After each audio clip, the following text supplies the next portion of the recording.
1,000 years ago, an alien videotaped his attempt to educate a caveman. The Prometheus and Bob tapes.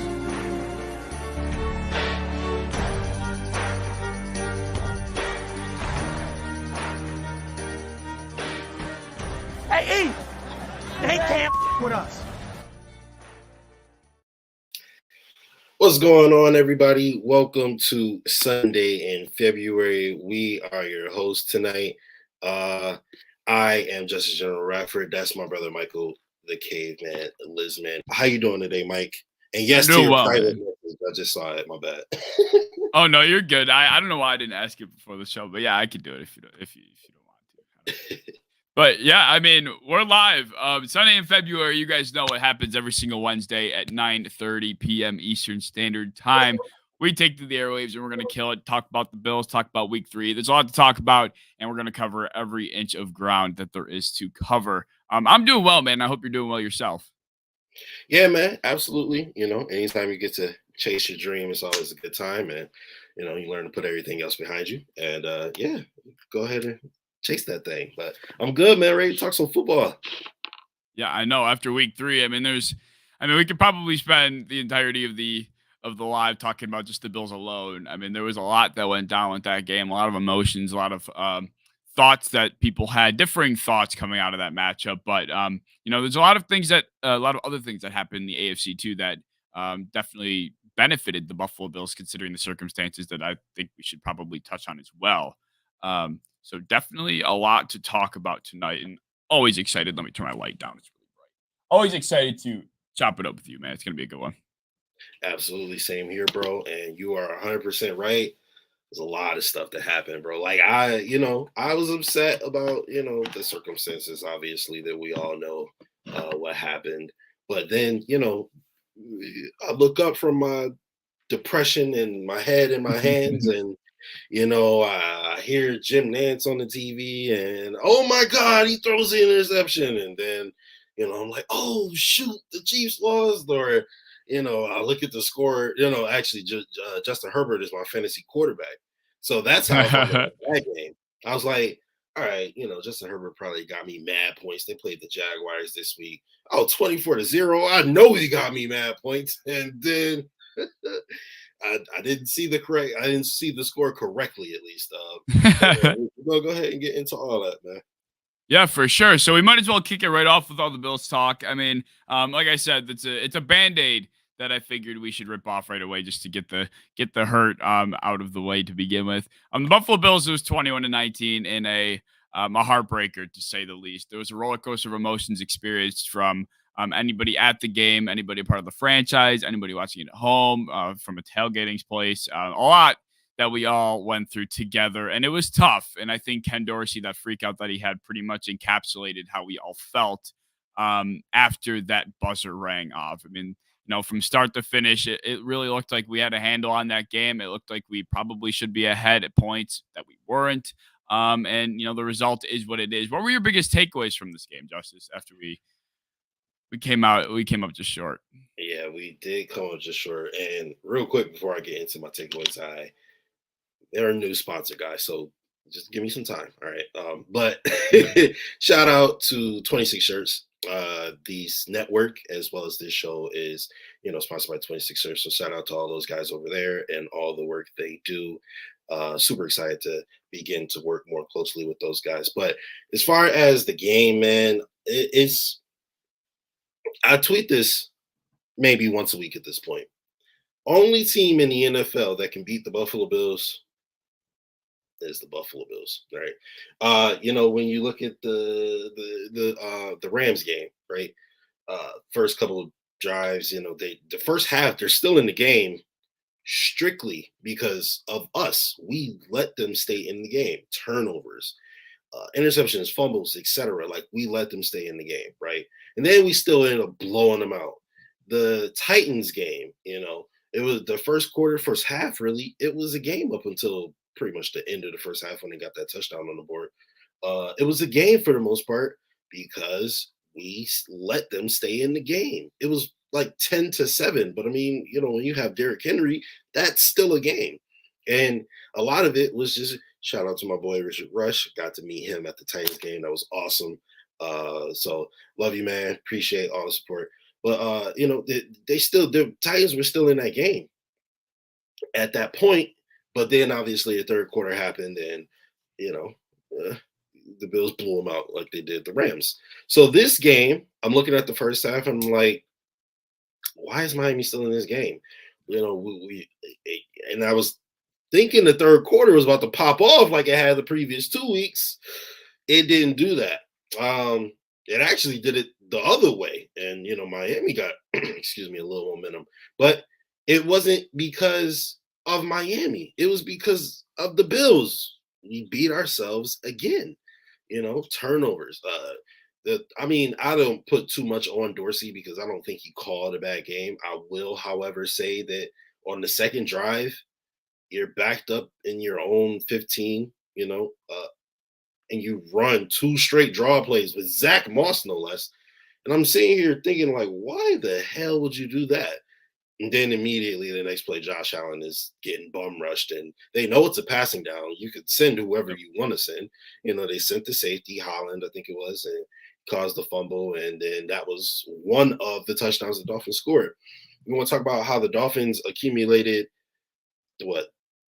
3 touchdowns and only 200 yards of total offense is because they got that drive right there. That was 1 touchdown, and then they had 2 good drives. The entire game, they had 2 good drives. That was it. And the Bills defense pretty much handled them for the rest of the way, which is why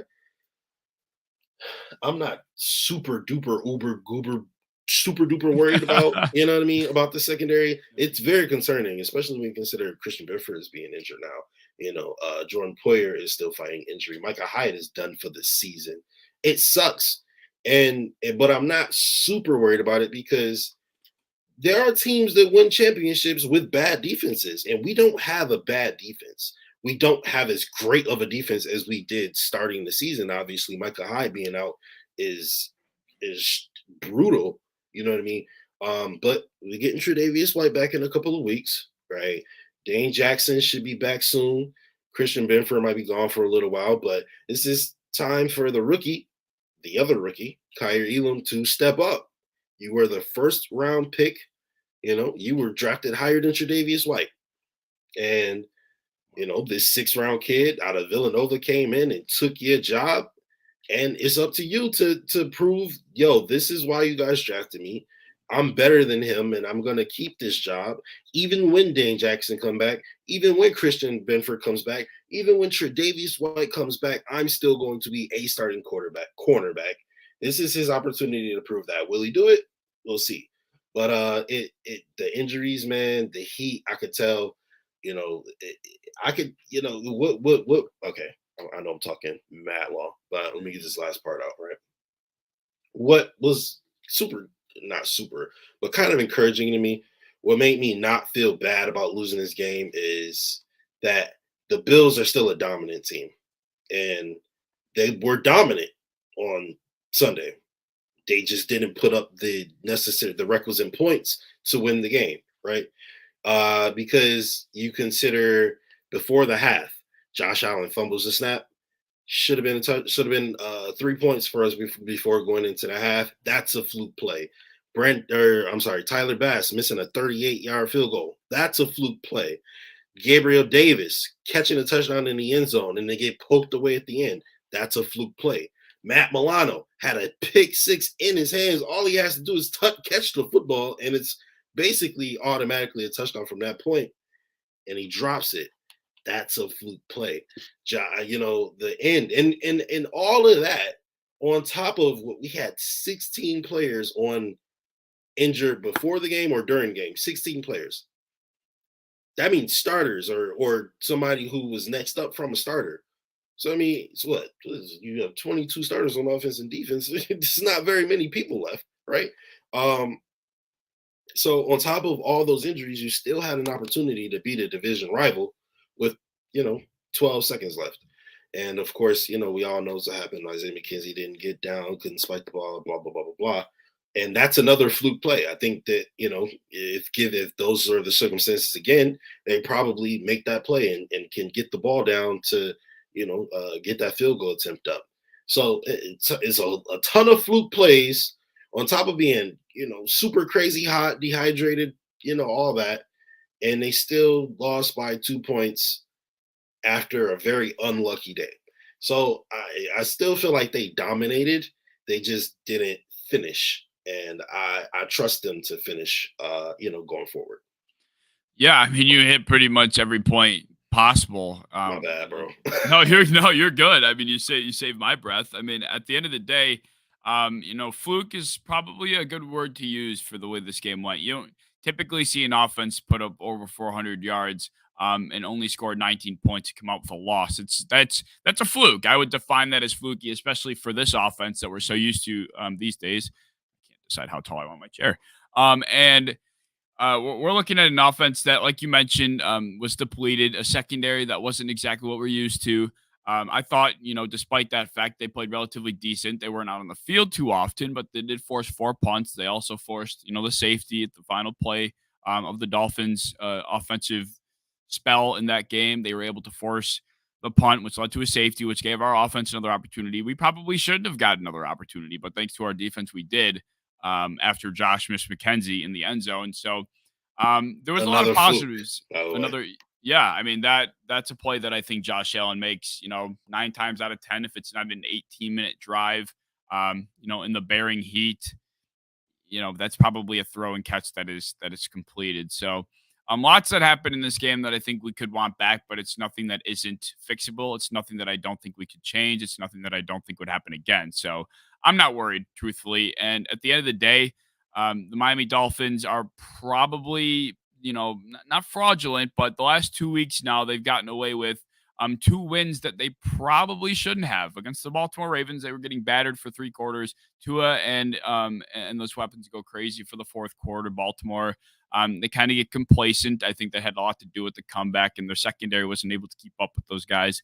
And that ultimately led to that week 2 win. And now week 3, they get outplayed pretty much the entirety of the game, and they're still walking away with the victory. So, Miami can take this week 3 Super Bowl all they want.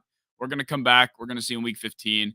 And I'm looking forward to that matchup. But I don't blame, I know we touched on it briefly earlier, but I don't blame Ken Dorsey for that freak out. I know some people were acting like you got to have composure. You got to be more professional. But after the way that game went, seeing McKenzie not get down fast enough and not being able to clock it, on top of everything else that occurred in that game, that's some built up frustration that, can't be replicated. I don't think I've witnessed a game more frustrating than that one in a very long time. I think the next closest frustrating game that we've had in recent history was the Patriots game, where they ran it every single play and we lost on our own home field.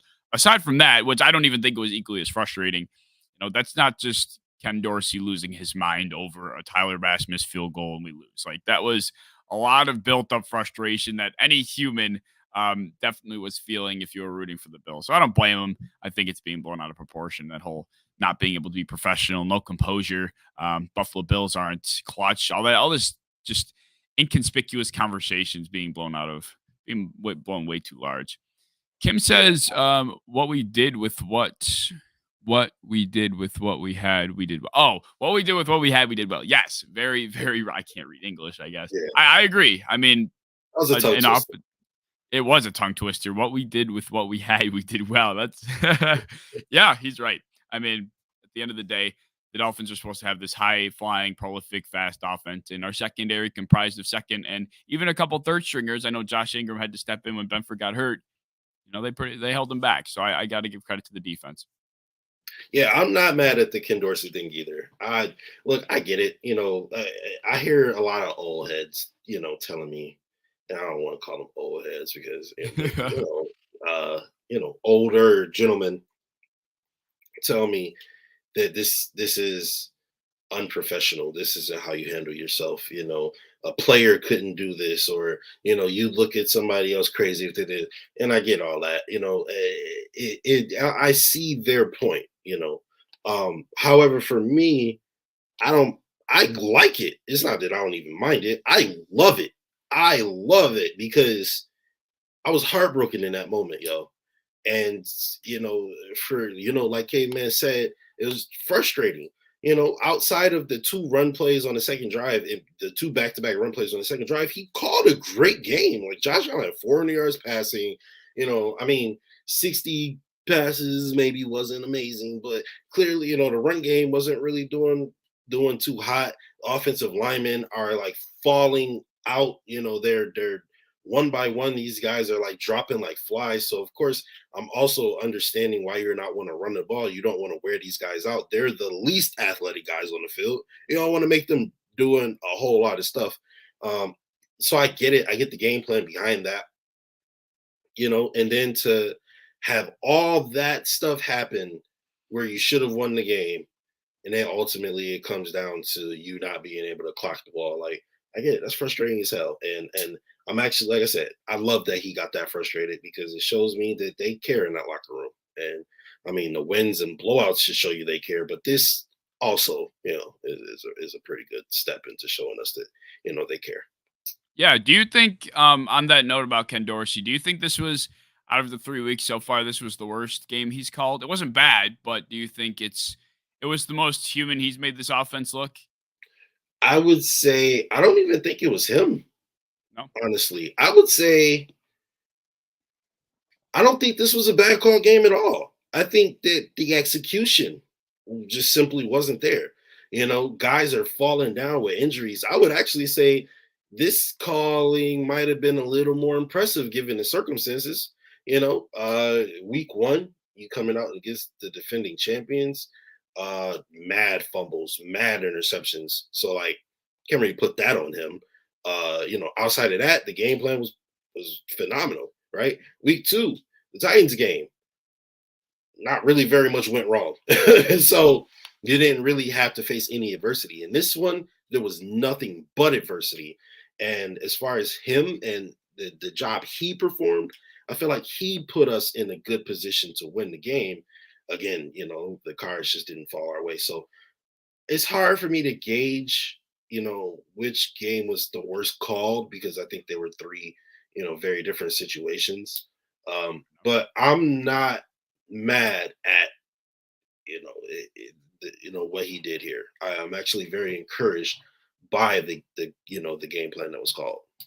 Yeah, I agree. I mean, you make a good point. It was all situational, every game, and how it unfolded was different. I think, I think I had more critiques for Dorsey in this game than I did the previous 2, but understandably it does probably have to do with some external factors regarding the heat, the injuries, stuff of the sort.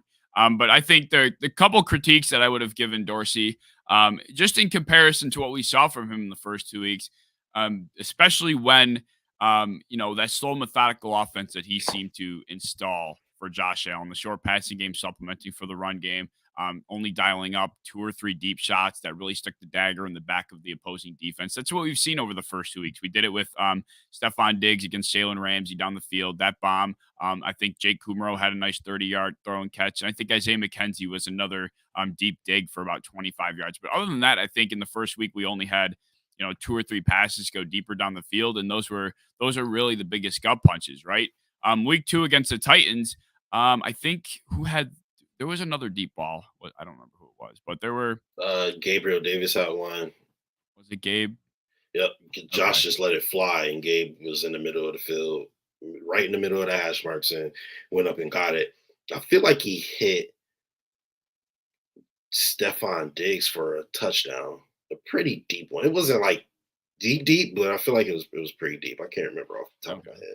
Yeah, I don't know why I can't. I don't know why I'm remembering the first week more than the second, but nevertheless, like the way the game plan was called, it was short pass, short pass, short pass, short pass, short pass. Okay, now they're cheating. Now you get him with the deep bomb, right? I feel like in week 3, that was kind of probably a similar game plan, but based on how the Heat was handling the game and the injuries, like we mentioned, and the pass rush getting to us very easily. I probably would have liked to see, I guess it's hard to determine whether you could premeditate something like this or not, a deeper shot earlier in the game, because once it got very late and the Dolphins pass rush had a grip on our offensive line, our receivers are tired. There really was no threat of a deep ball whatsoever, and not having hit one earlier in the game, the Dolphins defense was just right in our face, and it was just up to Josh's playmaking ability to move the ball down the field. So I guess that's probably my only critique. I don't know if it really is one or not, but That was something I noticed about this game, but there were so many external factors that played into it. I guess it's hard to premeditate some of these things. Got some comments coming in. Emmanuel Acho through 3 weeks. I think he's quoting. Yeah, okay. He's quoting That makes no sense. Emmanuel through 3 weeks. The Dolphins are the best team in the AFC, and it's indisputable with wins over the Ravens and the Bills. Plus the Chiefs loss. It's not even a question nor debate. That's probably one of those headlines that Emmanuel Acho puts together thinking this is the one that's going to get me in the news for the next 3 or 4 days. You know what I mean? It's nonsensical. Yeah, same thing with Nick Wright. I mean, Nick Wright's always going to talk. I understand the Bills are the 2023 and 24 Super Bowl champs because you get credit in this league for almost beating the Chiefs, but they have a one-on-one score game in 2 years. Speaking on that point, do you think the one-score narrative is anything to be worried about? A little. Worried about in the sense that I would like to know that my coaches, have the ability to win close games, that, my team has the clutchness to be able to perform in close games. I don't think it's that big of a deal simply because our team is so good. We blow people out on a regular basis, which means obviously we have the talent and ability to, score when we need to score. But at the same time, I would like to see us win those close games. I like the blowouts a lot better. I will say that close game wasn't fun. I didn't like that. I remember somebody was like, "Yeah, man, I like the Bills, but I want to see it. I want to see a good game." You know what I mean? I was like, "No, I do not know what you mean because I don't want to see that. I would like to see a good game." And since that Josh Allen had a good game, Stephon Diggs had a good game, Von Miller had that's what I want to see when I think of a good game. So I don't care, but to answer your question, I do want to see us win those close games, just so I know that, if we're in the AFC championship game in Buffalo and, that they could do it. Granted, Josh Allen has proven he could do it, right? He scored a touchdown with 2 minutes left. And then the Chiefs was like, all right, watch this, scored a touchdown. And I was thinking like, oh, damn, well, that's it. There's no way he's going to do it again. What did he do? He did it again. He actually did 2 more times. So I know Josh Allen can do it. And, I think that this defense also can do it. Last Sunday, they stopped the Dolphins from getting even a single yard. They had to punt out of the back of their own end zone, which caused the safety. So they held up their end of the bargain, but then the offense did it, So I think that we have the ability to do it. I'm not really worried about that, but I would like to see us win a couple of them, Yeah, no, I understand that. I just, it's one of those things that I feel like the media or even ourselves within the mafia. I mean, you come out of a game like this kind of a little panicked. You're expecting to. Based on the way we were playing the first 2 weeks, you're kind of expecting us to go on a big tear here, and then you come out in just week 3, and things look a little bit different than what we were used to in the first 2 weeks. So it was brutal though, and Josh Allen is never going to short stroke Isaiah McKenzie like that ever again on a game-winning touchdown pass. So I'm not too worried about it. Yeah, I know. I'm right there with you. I just don't understand. The reason why I think this was getting blown out of proportion as well. I don't know if you saw it or not, but Nate Geary released an article talking about how he's worried about this narrative and how in different instances we've come up short, whether it's Josh slipping on a 4th and 1 or, we're not making the right play call at the end of a game, such as the Chiefs game. At the end of this game, Josh is missing McKenzie. McKenzie's not going down, depending on what circumstance you want to look at. And he's just kind of listing, on and on these instances in which we've lost these one-score games. But, there's the other counterpoint where, more often than not, we're winning games by 2 scores or more. So that's a positive. Exactly. I was just about to say, you want to cry about the 1-score games, but every other game that's not a 1-score game, we blow the team out outside of the Colts game. Every other game, we blew the team out. So it's like, right. You could complain about the 1-score games, but there was no, team that blew us out. Like we were either way better than you or you caught us on a good day. And we just did, some things didn't go our way, Right, and it's kind of odd that it's a knock that we lose one score. I mean, that's how we're losing. We're That's a good point. teams are squeaking away from us 9 times out of 10. They're not coming in and beating up on us, and then there's rightful concern because, perhaps the Indianapolis Colts come in and they expose our weaknesses in the interior, the trenches we get bullied, and suddenly we're walking away down 35 points and we get smashed, and nobody's really blinking an eye at that. Of course, Starley Tule was out that game, or our interior wasn't the same, and we just kind of move on by that. But, we lose these one-score games, and suddenly it's a concern. But wouldn't you want games to be lost by one score if there's a way to? I don't know. I guess That means there's this different. team that's better than us because they just beat us. That means they're better than us, right? According to Emmanuel Acho, right? This team it's better than us, whereas only better than us by 3, 4, 5, 6 points. You know what I mean? So yeah, I'm with you. Yeah, I'm with you.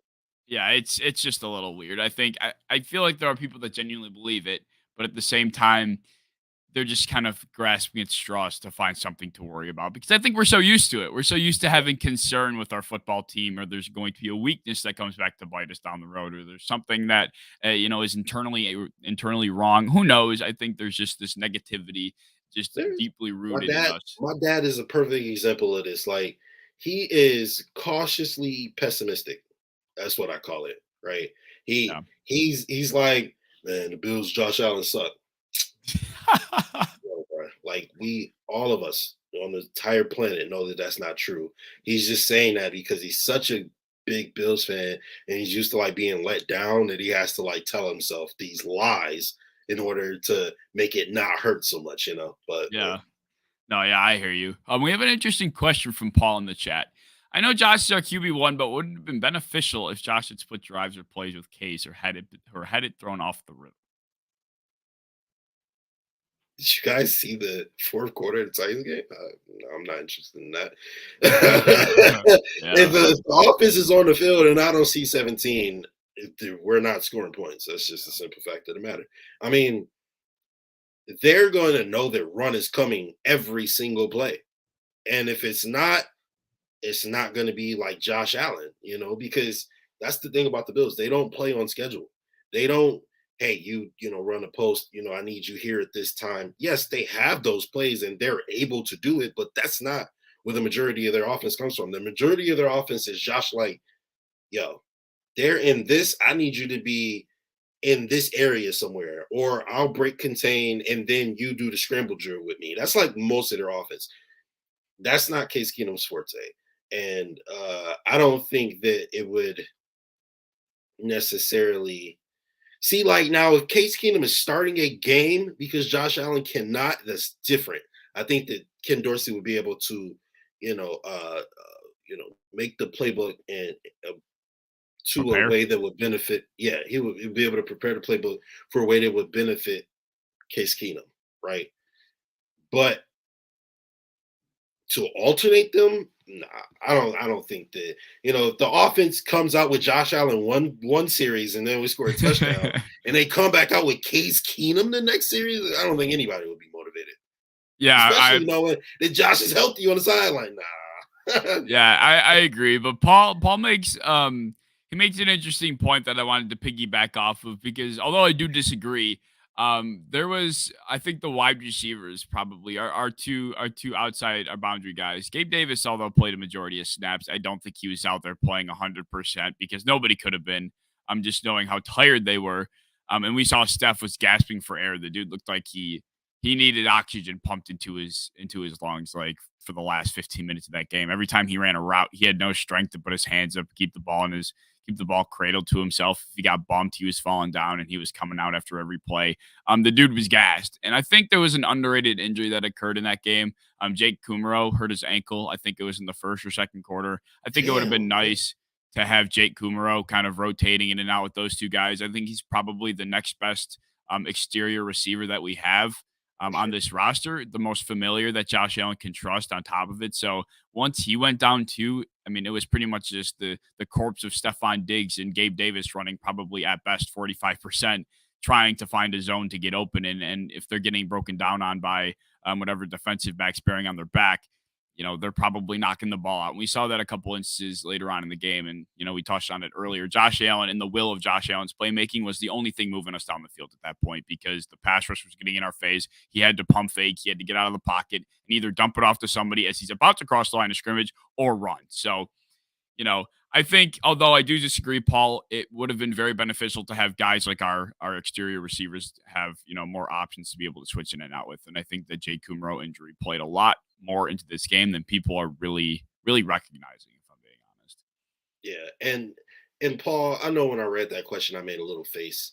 I don't know like it's the stupidest thing I've ever heard in my life. You know what I mean? Because it's not, it's not especially in those circumstances where like it's 100 degrees and people are falling down left and right. It's not like the worst thing I've ever heard, right? But I will say that Josh still had 60 something percent passing. He still threw for 400 yards, 2 tutties, and no turnovers. I mean, granted, he should have had 2 picks because they dropped 2 like just in your hands, and I just don't want the football type drops. But yeah, you know what I mean? Like he still had a pretty good game for MVP.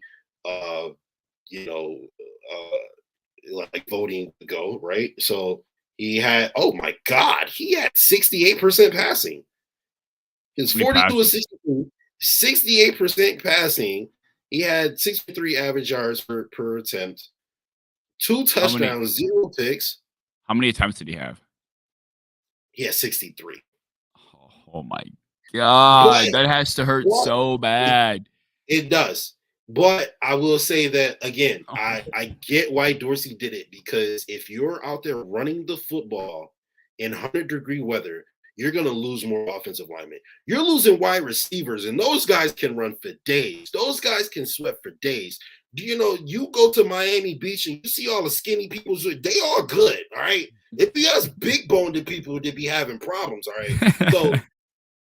So you don't want those big boys running too much in that heat, all right? So I can understand that having 63 attempts. I do think that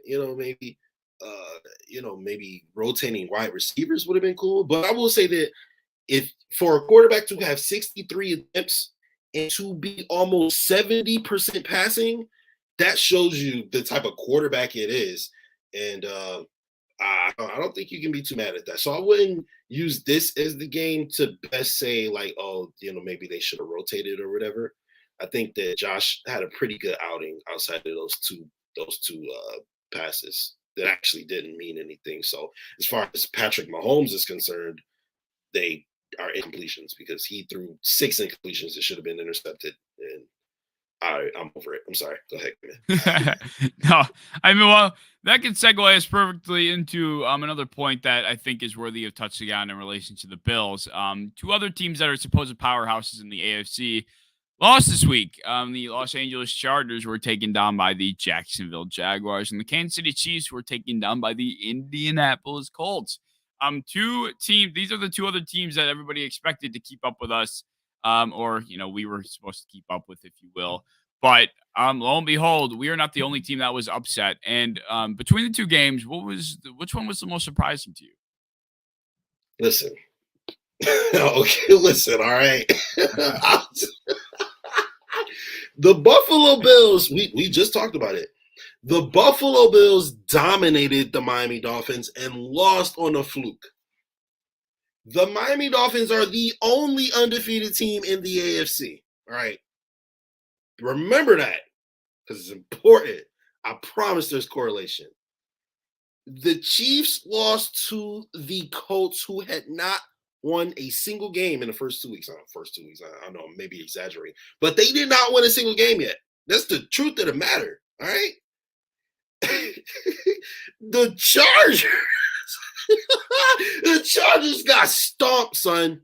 Yo, they got dog walk, B, by the team with the first overall pick in the draft the last 2 seasons. They beat us. Don't get me wrong. I get it. They didn't dog walk us, though. They didn't curb stomp us. They didn't walk into our house, sit down at the table in our spot, look at our family, say what's for dinner, and then eat our food. That's what they did to the Chargers, dog. They stomped these boys. So 24-0. Like, you're telling me that Justin Herbert's a top 5 quarterback? Yeah. Yeah, I told y'all all offseason. Justin Herbert and Joe Burrow are not top 5 quarterbacks. Okay. When Josh Allen lost to the Jaguars, the offensive line was non-existent. I didn't watch the Chargers game, so I don't know the circumstances behind it.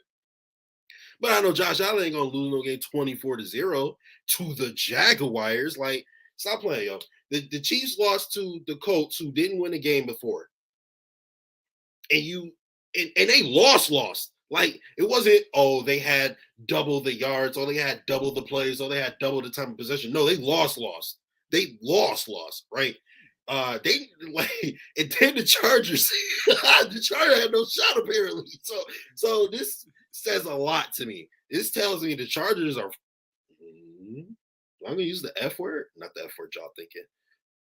Are the Chargers frauds? Is my first question, because I know the Raiders are frauds. The Broncos are 100% frauds. And so at this point, K-Man, you're right. I don't know why I doubted you, bro. The Chiefs are clearly the best team in the West, right? Like, you were saying it all offseason. I got to give you your props. I was thinking, oh, no, the Broncos are going to come in. No, the Broncos suck. The Chargers suck. The Raiders suck. Well, the Chargers don't. Yeah, no. I feel like I can say it. They suck, all right? I'm sorry. I went on a very, very loud tangent. I know that, somebody's probably mad at me right now. But, look, man. Look, I told y'all, I was depressed as hell when that time ran out.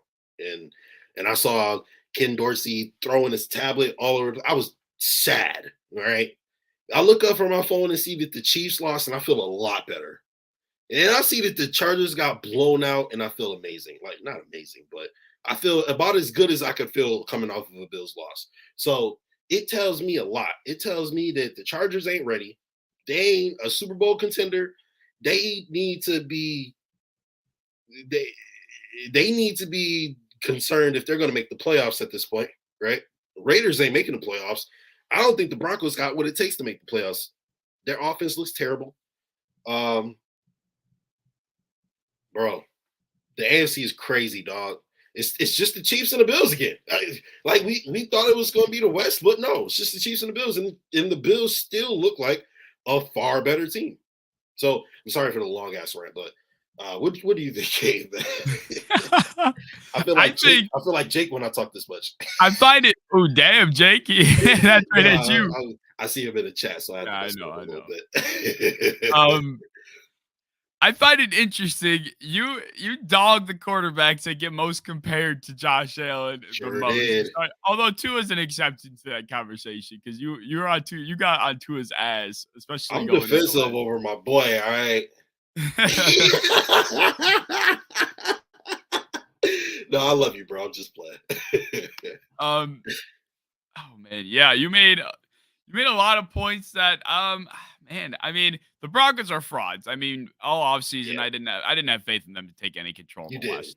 The Raiders, I don't know. I didn't know. I did have the Chiefs finishing third in the West overall, though. I will say that. I didn't think they were. I thought you had them winning. I had the Chargers winning the West. I think I had the Chiefs. I don't know. I had the Chiefs second in the West. I don't remember. Second or third. I know I didn't have them winning. I had the Chargers winning. But I didn't think they were going to disappear. I know you were big on the Patrick Mahomes without Tyreek Hill disappearing act. Look, I mean, it's not true. And I've come on record and I said that that's not true, and I was wrong. But it looked like he certainly missed them on Sunday. That's all I'm going to say. No, he could have. They beat the Colts handily if Tyreek Hill's on that field. For sure. But anyway, I think it's interesting that the Chargers are kind of, because I spoke on this, or I was talking about this the other day after the game. The Chargers have kind of, as much as they've built their roster up to be the big bad wolves of the AFC West, they're still experiencing the same traumas that they have in the past. The injuries that have always come back to bite them. It's always been Derwin James getting hurt constantly. He's having a hard time staying on the field. There's other key playmakers that go down.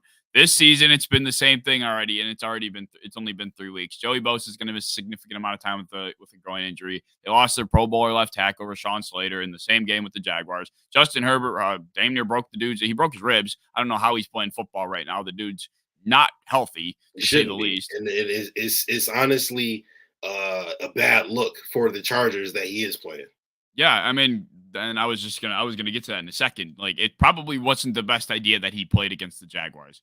They also had not had Keenan Allen over the last 2 weeks. They just lost Jalen Guyton, one of their key depth receivers, as well, to an ACL injury in that same Jacksonville game. These traumas are starting to haunt them once again, on top of the fact that they're not helping themselves. As unlucky as Los Angeles Chargers are, every team deals with injuries. It's just a matter of how they navigate through them. And the Chargers in the past, not only with injuries, but they haven't navigated through some big decision making, whether it's special teams, fourth down decisions, handling how they play their injured players. Justin Herbert, like you mentioned, probably shouldn't have played this week. That was probably a Brandon Staley decision, right? Brandon Staley kept his first team offense on the field through a game where they're losing by 24 plus points through a majority of it, and they're playing till the final buzzer. And all of a sudden, Jalen Guyton's tearing his ACL at the end of the game. Why are you making a face? Oh shoot, I was wrong. I thought the Chargers lost 24-10. They actually lost 38 to. I thought the Chargers lost 24 zip. They lost 38-10. And right, yeah. Yeah, they got walked. That's even worse than I thought. I'm sorry, go ahead. No, you're good. Yeah, I mean, they got handled, and they lost a lot of key players. And Brandon Staley, I don't think he's been handling things properly over the first 2 weeks. So it's one of those things where talk about the Bills having some major concerns. The Chargers have a lot to be concerned about right now.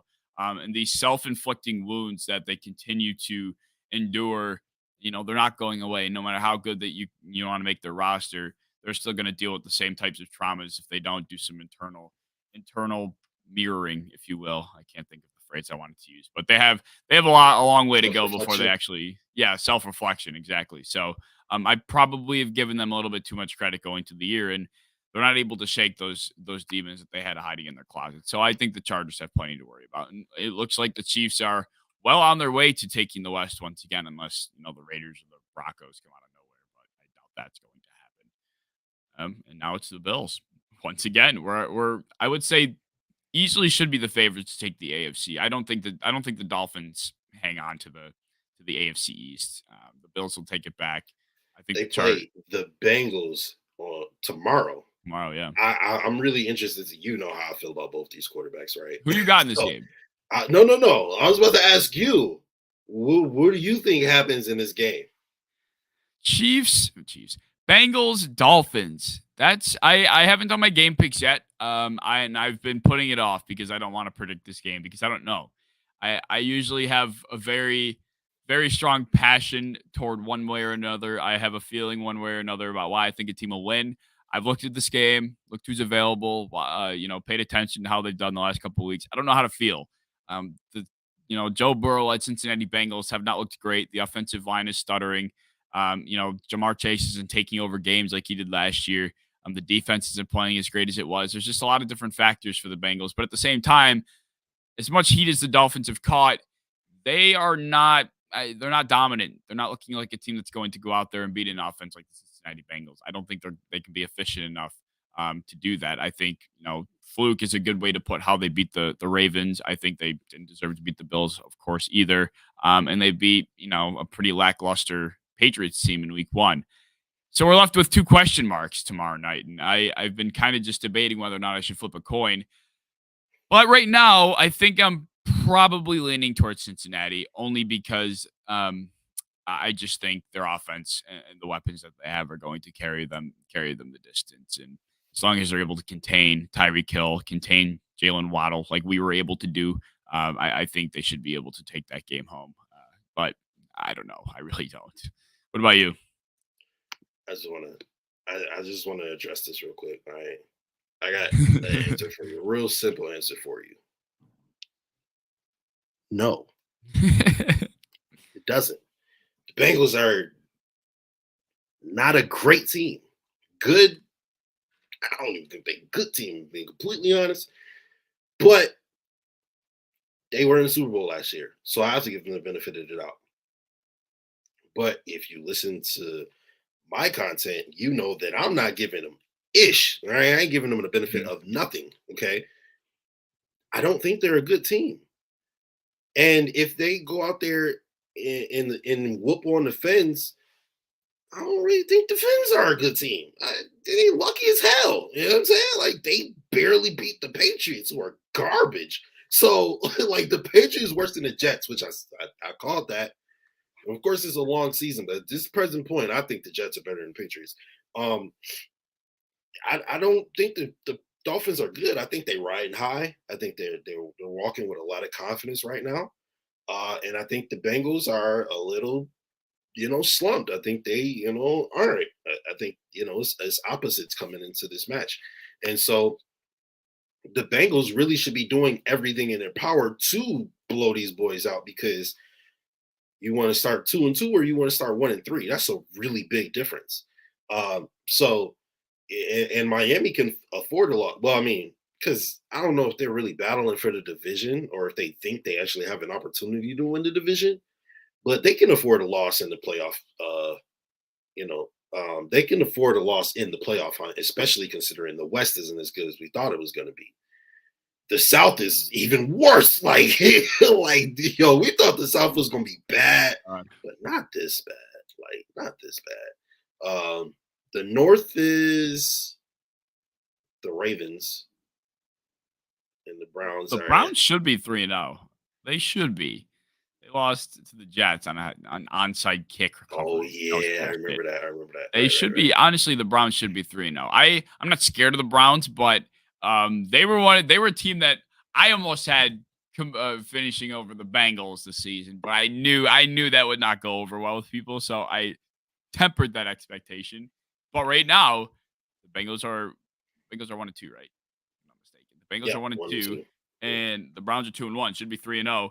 I don't think the Browns look bad. I'm going to be honest. I think, Amari Cooper, so long as he doesn't get hurt, aside from him, they're going to be in trouble. But as long as he doesn't get hurt, they have that 1-2 punch, behind that offensive line, and they're tough to beat. And that, as long as Myles Garrett, who also has gotten a car accident, is okay, that Browns team, I think they're going to be, a dark horse in this division to be a 7-seed or so, or in this conference. So, between the Colts, the Browns, I don't know if the Colts are going to be able to come back and take the South. I think the Jaguars are going to be able to escape with it, honestly. And I laughed at a lot of people, including my colleague, my partner here, Justus. You made a very blasphemous take about 3 months ago, and at that time I thought it was ridiculous, but I still can't believe we're here. They're at the top of that division.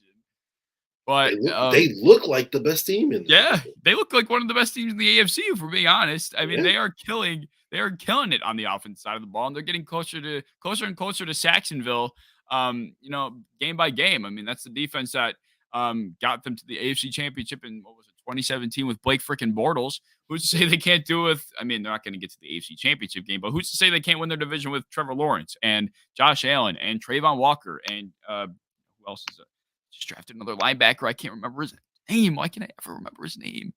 Who's the other linebacker they just drafted? I have to look it up because it's the third time. The Kobe Dean? Did they draft him? I thought he went to the Eagles. Yeah, he did go to the Eagles. You're right. I got Chad Muma and another damn linebacker, and I can't remember his name. I'm gonna find it right now. I'm gonna be very happy. I got you. You keep talking. I'm finding it. Okay. Was it a first round pick? I think so. Pretty positive. Devin Lloyd. Oh, okay. That was this year, right? Like, I'm not tripping. I think Devin Lloyd was this year. Yep, Devin Lloyd was this year. Trayvon Walker and Devin Lloyd. Okay. Anyway, the Jaguars look. I would honestly Jaguars Dolphins. Who wins that game right now? I'm sorry. What'd you say? Who wins if the Jaguars and the Dolphins played right now? Who wins? See, now people gonna feel like okay, guys. When I tell y'all stuff, this is like what I feel from the bottom of my heart. Do I be hating sometimes? Yes, absolutely. But I don't say anything I don't believe, okay? I'm not just going to throw something on people just because I want it to happen. I could have said the Chiefs are going to be trash last year. I didn't believe that. Like, I was like, yo, I'm scared of these people. You know what I'm saying? Like, this year I said what I said because about the Chiefs specifically, because they have never had an offense without Tyreek Hill. And I was like, I don't know how they're going to be able to, come back from that. Or I don't know if they'll be able to, like, recover or replace that production, right? Now, we've shown that they can. Now they need to show if they can consistently, right? So when I say that the Bengals aren't a good team, I just simply say I watched them in the playoffs. Their defense carried them the entire time while this Joe Burrow guy got all the credit for it.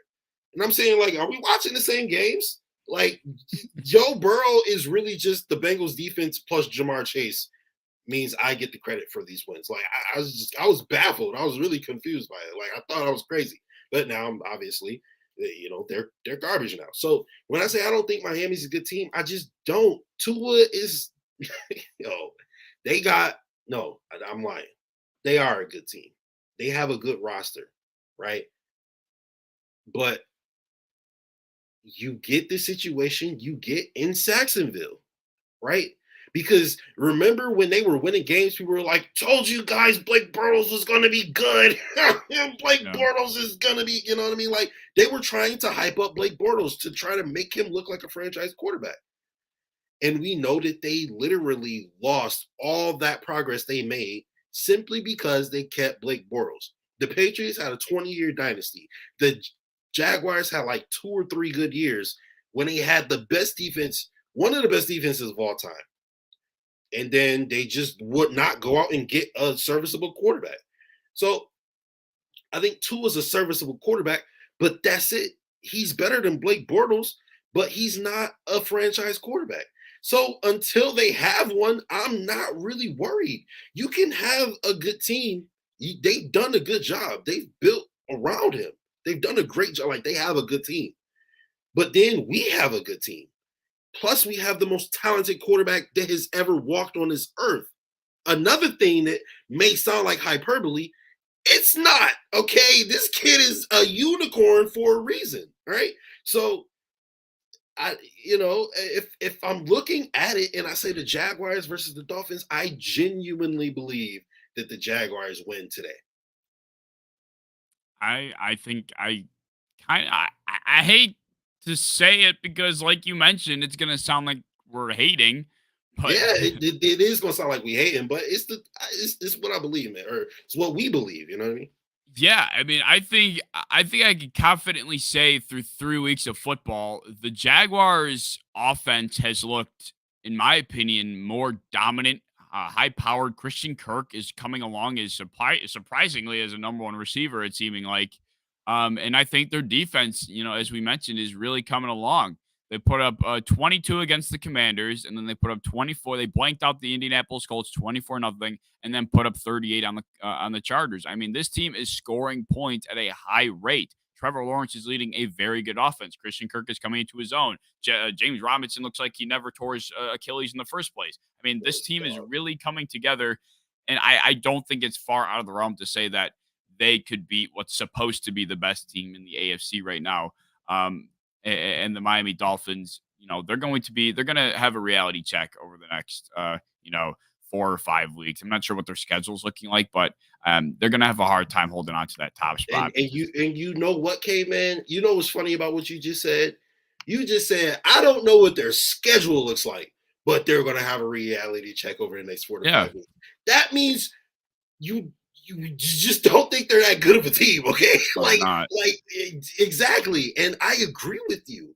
Like, people don't just say that because, like, they hate it. It's like, I just don't think they're a good team. I think, like, this high that they're on, they're going to come down from. Like, they got the Bengals, the Jets, the Vikings, the Steelers, and the Lions. They could very well come out of this undefeated. I don't think they will. Yeah, I mean, they're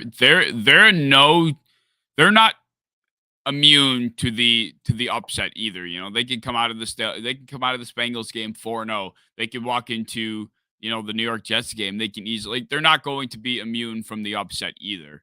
That's what I want to make clear. Just because they're looking like the best team in the AFC right now, they have the best record.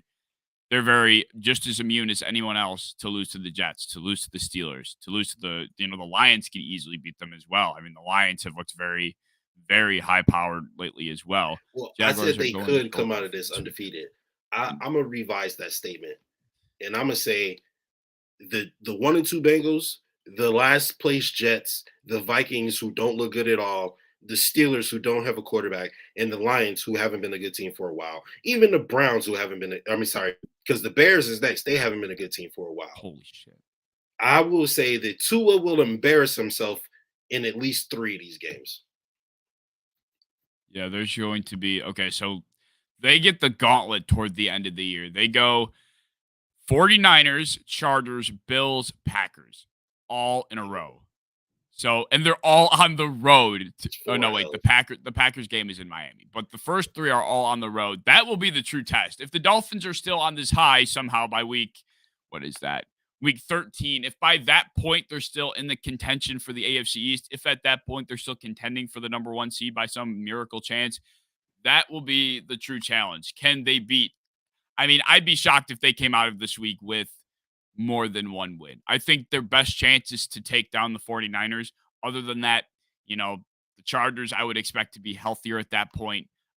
Justin Herbert is a better quarterback than Tua without question. I think those weapons are going to be far too overpowering for the Dolphins. The Bills are I can't wait to play the freaking Dolphins again. And I think the Packers handle them. I mean, that will be the true test. They can go ahead. They can beat up on the Jets. They can beat up on the Steelers.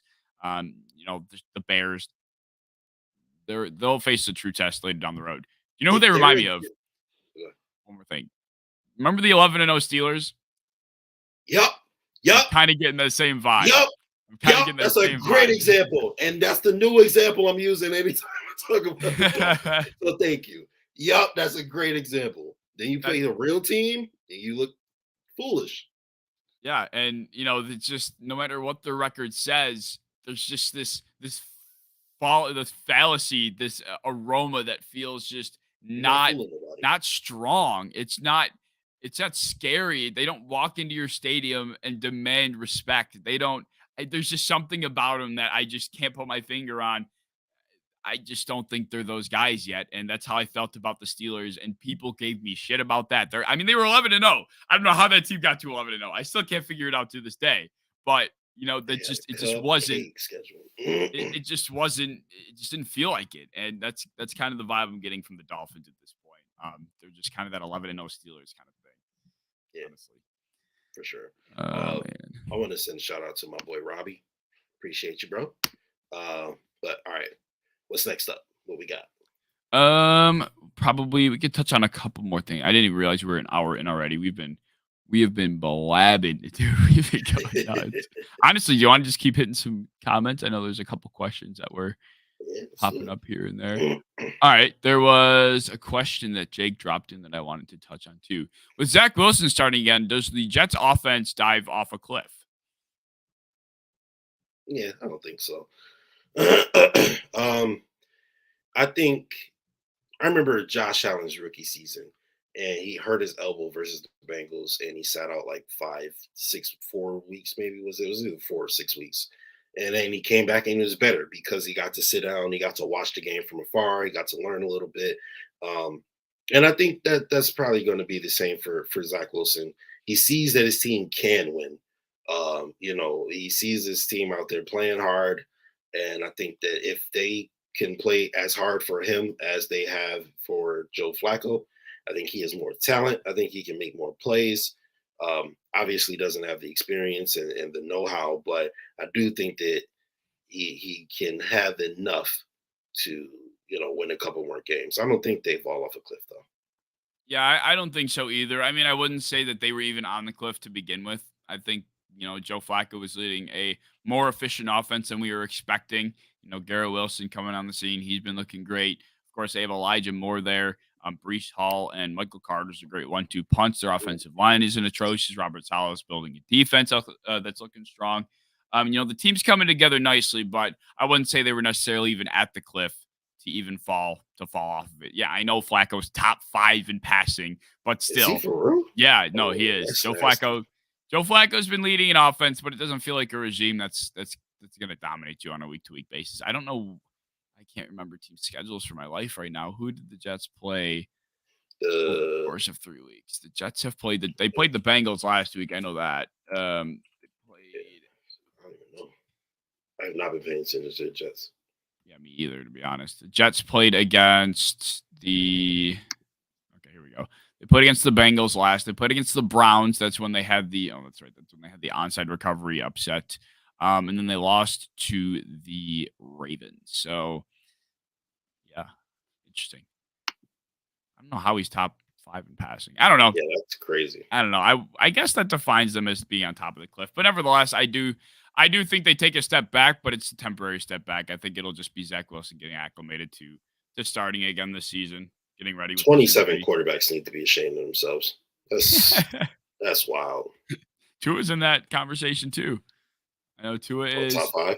I think he's in top 5 passing right now. I think Josh Allen is. Yeah, like 400 versus the Ravens. So yeah, he probably is 500 almost.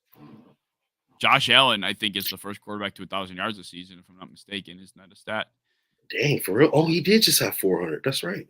Yeah, I think Josh Allen's probably at the top now, I would assume, if he's the first to 1,000, right? I'll check. I got you. All right. Yep. Anyway, yeah. Damn, you nailed it on both accounts. He is the first to 1,000, and he is number 1. He has 1,014. Tua is second with 925. Jalen Hurts is third. Oh my God, Jalen Hurts is third with 916.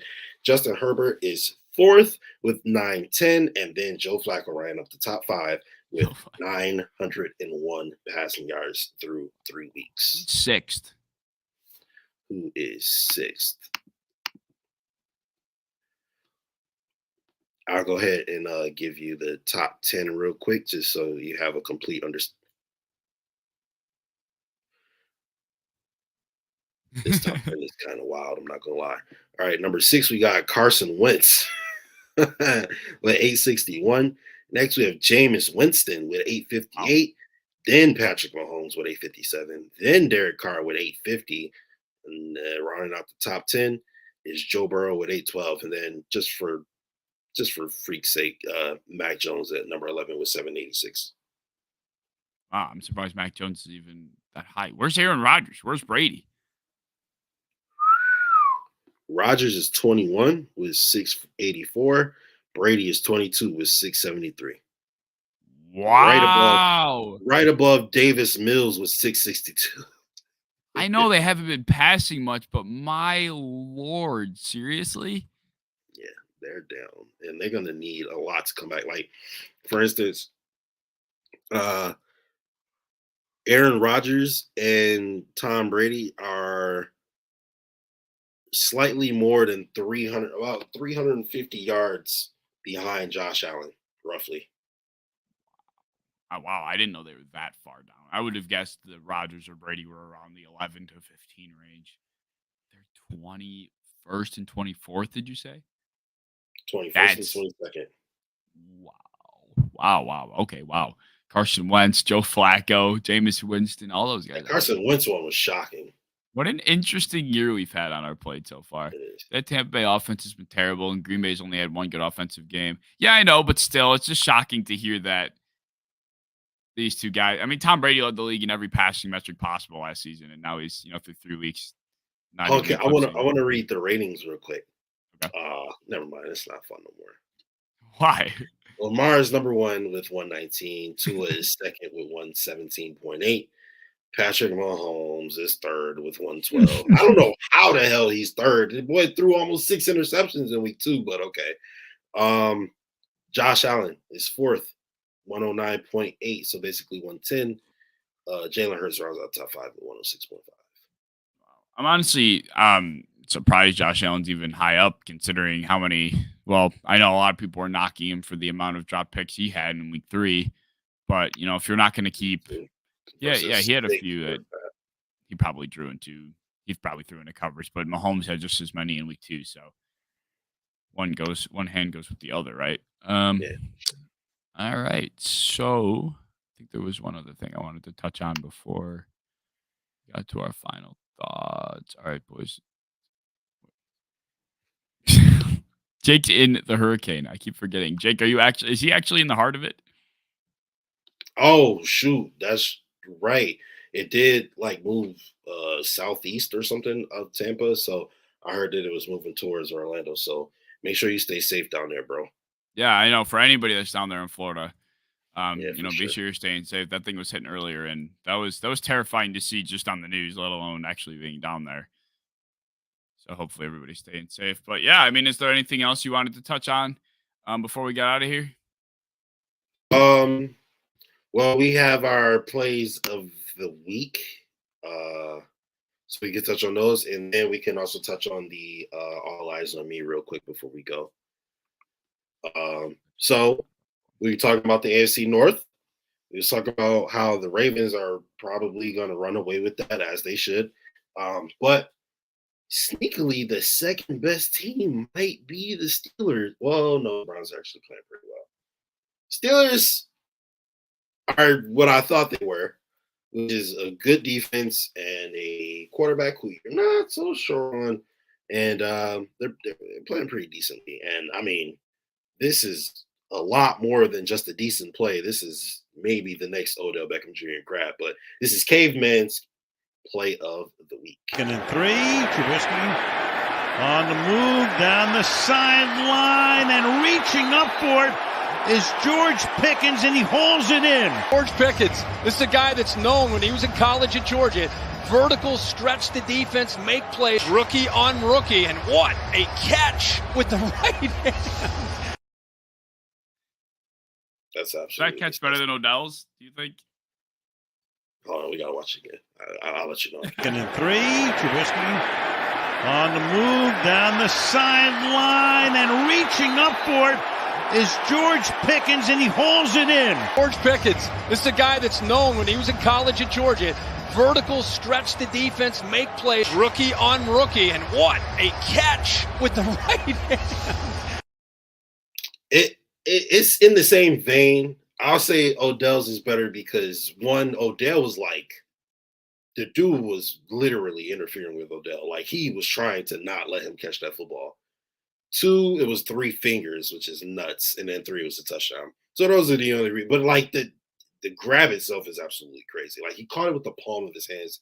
That was nuts. But I don't want to take anything away from that catch because it was sick. Yeah, I think the other impressive part about it too is the way he like contorted his body to be like parallel to the sky. I mean, Yeah. his chest was like his chest was pointing toward the sky, and he's of course at the same time making a grab with his palm too. I mean, the entirety of it is just a work of art. But yeah, I mean, I agree. The Odell catch was the first of its kind too. I mean, that's also something that I think plays into it, whether you think that's fair or not. We have never seen that before ever. And on top of the fact that it was with 3 fingers, he was fighting the boundary, he was getting interfered with. I think people that are saying that Pickens' catch was better are having a little bit of a recency bias. Yeah, play and into it. that's not to take anything away from him. It's still a crazy play. Like he's looking at the ball upside down, and yeah, that's nuts. So I mean, they're both great in their own right. I don't really want to compare them, but 2 great plays. My play of the week. We are staying in the AFC West, and yeah, man. Man. I can't actively root for Lamar because you guys know I hate every AFC team that's not the Buffalo Bills. Like with a burning passion, I despise you. We be friends or whatever. If you're a fan of one of these teams, I want you to know I hate your team, like physically, like to the depths of my soul. I hate your team. I don't care who you are if you're not the Buffalo Bills in the AFC. But I do have a place in my heart for this quarterback simply because this guy's great, like amazing, like all-time great. And people hate on him for no reason at all. I really, truly, honestly do not understand. But damn, I ain't even got no sound on my video, but Oh, I didn't. Lamar Jackson over here, making a couple crazy throws, on his way to defeating the Patriots. So as much as I want him to throw 7 interceptions this week, simply because he's playing the Bills, and again, I hate you, because you're an AFC team, but I do secretly kind of wish that Lamar was in the NFC, so I could root for him. But yeah, man, great plays, great player, making some great plays. And yeah, that's Lamar Jackson. But all eyes on me. My man Caveman. Player, he changed your Trevor Lawrence, if I'm not mistaken. Derek Carr now. Derek Carr, right? It was a quarterback. Okay. You changed your quarterback to Derek Carr. What do you think of Derek Carr and how he's progressing so far this season? His stats aren't bad. I mean, obviously they're 0-3. My prediction for Derek Carr and, my high hopes for him, of course, they don't directly go hand in hand with this team's record, but, good quarterback play, at least as good of quarterback play as I was projecting is going to, almost directly lead to at least one win at this point. But, I thought they should have beaten the Titans this weekend. They came up short. I think they lost by 4 or 5 points, or maybe they lost by 2. No, they lost by 2. I lied. I think they lost 24-22. A couple drop passes in the end zone by Darren Waller makes the biggest difference in that game. But Derek Carr himself, he's learning how to operate an offense with the number one receiver. I actually think it's been a little bit more difficult for him because I'm not sure if they know how they want to move the ball down the field yet, whether or not they want to use Devontae Adams as the motor or if they want to use him as the decoy. I feel like there's a little bit of a misunderstanding for the Raiders at the moment. They're not really sure how they want to do it. The first week, Devontae Adams goes crazy, and he's got 150 yards, 2 touchdowns, whatever he had. And then week 2, he doesn't really do very much. Week 3, he doesn't do very much. So they're still trying to figure things out over there. And I think Devontae Adams and Derek Carr will probably end up getting back on the same page, similar to week 1, and that'll be how they eventually move the ball down the field. But Derek Carr himself, I think he's been pretty solid through 3 weeks, and despite throwing 4 interceptions already, I think 6 passing touchdowns at 850 yards isn't too shabby either. Not at all. He is absolutely working Devontae Adams, and that's what you do when you have a great wide receiver. So, although his team may not be great, I do look at that as a what's his name? I have his face in my brain. Okay, Josh McDaniels. I do see that as a McDaniels issue simply because. Damn, I really want to give him a shout out, but I really can't remember the dude's name. The interim coach they had last year out in Las Vegas, Rich Biscaglia or something. Yeah, Rich Biscaglia or something like that. Yeah, he did really well with them, and they fired this man despite him doing really well and making the playoffs. To get McDaniels, and now they look like the bottom of the AFC because they're at the bottom of the AFC. So. I attribute that more to the coach than the quarterback. But for me, my player that I have my eyes on, we should start doing this maybe like every 2 weeks so that we can let them like accumulate some stats before we just watch them. But Micah Parsons, second in the NFL in sacks. Alex Hyde-Smith from Pitt ended up getting 4.5. So now Micah Parsons is now second in the NFL versus leading the NFL like he did before. Greg Rousseau, I just want to put this out there real quick. Greg Rousseau is third in the NFL with 3.5 sacks, and he's also first in the NFL with 5 tackles for loss. Yo! All right, Greg Rousseau. But all right. Wow, holy shit. Back to Micah Parsons. Sorry, I'm going to change it to Greg Rousseau. Micah Parsons has 4 tackles for a loss, so he's second in the NFL. And yeah, man,